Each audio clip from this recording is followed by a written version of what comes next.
And yet I fear the government is repeating some of the mistakes of the 1990s, where our foreign policy was centred on Belgrade. A Belgrade-centric foreign policy will not work in the Balkans. An obsession with keeping Serbia on side, no matter what they do, regardless of their actions and their intentions and their words, that frankly does not work. Regardless of our failure, we must stand strong. Serbia has recently not only stood not with us on Ukraine, but signed a foreign policy agreement with Putin in only September.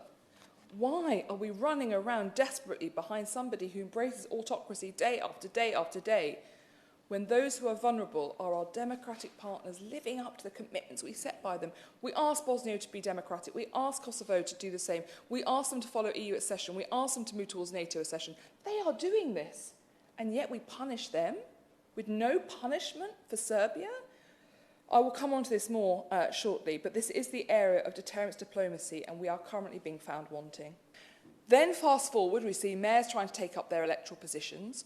What is the response? Western countries, the EU and the US worst of all, attack Kosovo for wanting to uphold the rights of mayors to go into their offices to do their job.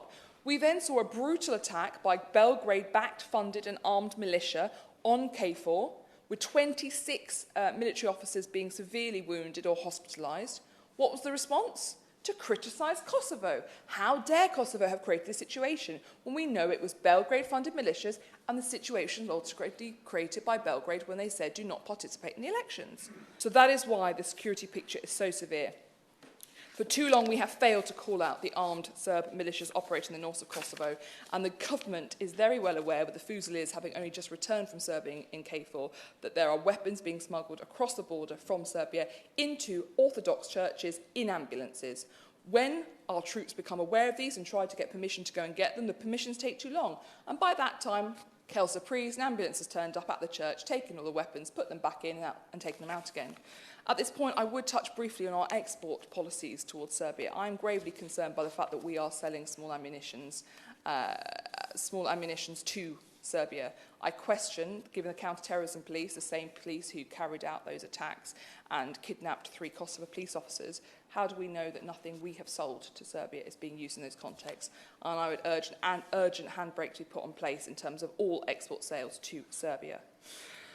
So I call on the government to make clear that the United Kingdom stands by Kosovo's territorial sovereignty and democracy. To do that, we need to expand KFOR's mandate to ensure a more proactive approach to countering weapons smuggling and militias in north of Kosovo. We need to ensure fairness, and we need to make sure that we take the action required to operate a meaningful policy of deterrence diplomacy.